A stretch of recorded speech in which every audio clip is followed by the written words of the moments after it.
Pesquisa recente divulgada pelo Ministério da Saúde revela que o índice de brasileiros está acima do peso. Mais da metade da população, 53%, está nessa categoria. E desses, 18% são obesos. Uma situação realmente alarmante. Vamos falar sobre obesidade hoje aqui no nosso canal Gente e Saúde.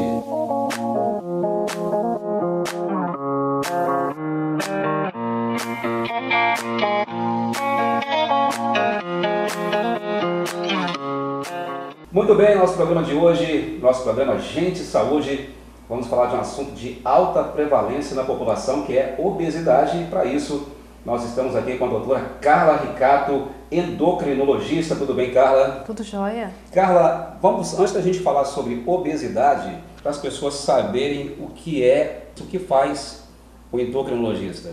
A endocrinologia é uma especialidade médica que estuda os distúrbios hormonais. Os distúrbios hormonais vêm de várias glândulas do organismo. A gente tem as glândulas adrenais, tireoide e várias outras glândulas que produzem hormônios, e alguma alteração que acontece nessas glândulas vai desencadear várias doenças no organismo da pessoa. O que a medicina tem a dizer sobre obesidade? A obesidade é uma doença crônica. Hoje ela é considerada pela Sociedade Brasileira de Endocrinologia uma doença crônica, assim como a pressão alta, assim como o diabetes.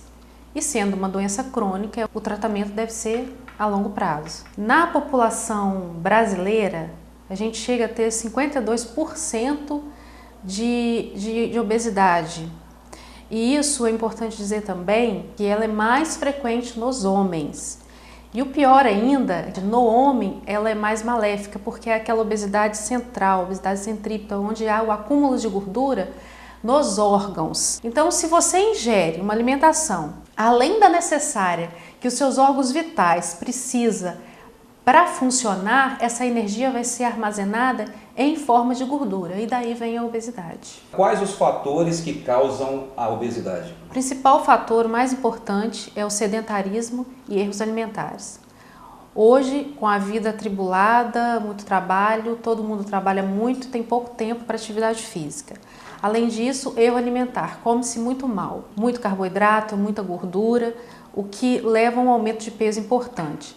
As causas menos prováveis, mas que a gente não pode esquecer, a gente como médico, são as endocrinopatias, distúrbios hormonais. O organismo pode ter algumas mutações genéticas no DNA, e essas mutações levam também a casos de obesidade. O mais frequente que a gente tem é a síndrome de Prader-Willi, que é da criança. A criança come, quanto mais ela come, mais fome ela tem. Outra coisa muito importante é a susceptibilidade genética. Se você é filho de pai ou mãe que é obeso, só de você ter um pai obeso, a sua chance de ter obesidade chega a 50%.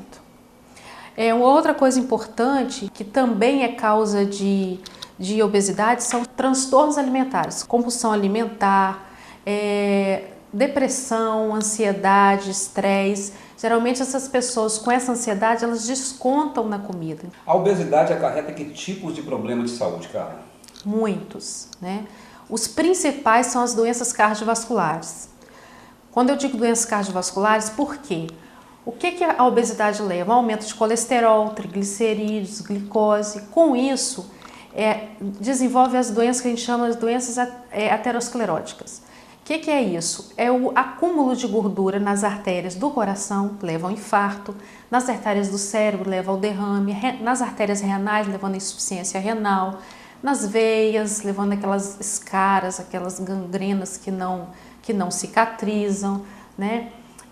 Outras patologias importantes que a gente tem hoje, muito estudados, são os câncer. Câncer de mama está altamente relacionado com obesidade, câncer de intestino, câncer de próstata, tá? Outra coisa importante que a gente tem muito no consultório são as infertilidades. No tecido adiposo, aquela gordura que não é usada, ela é transformada num estrogênio chamado estrona, que tem um alto fator de testosterona, age como testosterona. E a testosterona em excesso na mulher leva à infertilidade, a mulher não cicla. Outras coisas que podem levar à obesidade é, por exemplo, a apneia obstrutiva do sono, aquele paciente que dorme e não dorme direito, faz parada respiratória à noite, isso também é um fator de risco para infarto, um fator de risco para derrame. Enfim, a obesidade é extremamente maléfica. Carla, vamos falar agora do tratamento. Qual o tratamento para a obesidade e qual é o mais eficiente? Sendo a obesidade uma doença multifatorial, o tratamento também não existe um tratamento para a obesidade. Cada caso é um caso. Para se ter um tratamento eficiente para a obesidade, é muito importante que o médico entenda bem o que é o paciente, como é a rotina alimentar desse paciente, como é a atividade física desse paciente. Às vezes eu recebo paciente aqui no consultório para tratar a obesidade. E quando eu falo através dos exames que a gente faz para avaliar o grau de obesidade desse paciente, eles se assustam. Que muitos não imaginam que estariam num grau de obesidade tão importante como eles estão.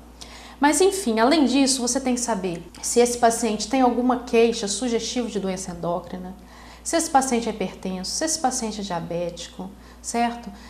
Se esse paciente ele realmente tem interesse de tratar a obesidade, porque tratar a obesidade não é fácil e não depende de mim, ou seja, não depende do endocrinologista, depende muito mais do paciente do que do endocrinologista. O tratamento ele varia, né, desde só reeducação alimentar e atividade física, como tratamento medicamentoso, e às vezes até cirurgia bariátrica, dependendo do grau de obesidade desse paciente. Então eu tenho que jogar o paciente em grupos. Se esse paciente é tabagista, existe um tipo de medicamento melhor. Se esse paciente, além de obesidade, ele tem diabetes, existem medicamentos que vão ajudar tanto na obesidade como no diabetes.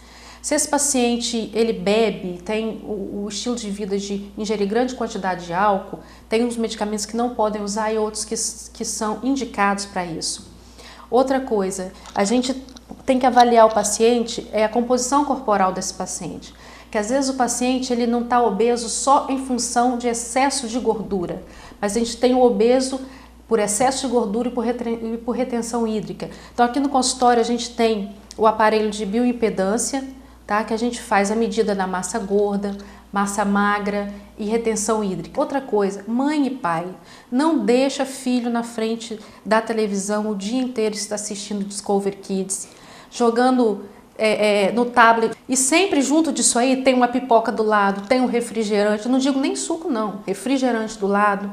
Então assim, estimule seus filhos a fazer atividade física desde cedo, um futebol, um karatê, um balé. Isso é muito importante, você criar o seu filho já com uma ideia do que é a obesidade, como se previne a obesidade, como ter hábitos saudáveis de vida, porque o índice de criança obeso hoje está muito grande, e até mesmo do diabetes em criança. Não, porque vem da obesidade o diabetes hoje nas crianças. Então isso é muito importante. Estamos aqui demonstrando o exame de bioimpedância, que é um exame usado para avaliar a composição corporal. É muito simples, tem a paciente, a gente coloca os eletrodos no membro inferior direito, no membro superior esquerdo, digita no aparelho a idade, peso, altura, quanto de atividade física que ela faz, qual o tempo de atividade física semanal que ela faz, se fizer. E daí então vai passar a corrente elétrica no corpo do paciente, em todos os órgãos, na parte líquida do corpo, na massa magra, massa gorda, e a gente vai ter o resultado aqui, qual é a composição corporal desse paciente, quanto de massa magra esse paciente tem, quanto de massa gorda esse paciente tem e qual o volume de água que esse paciente tem.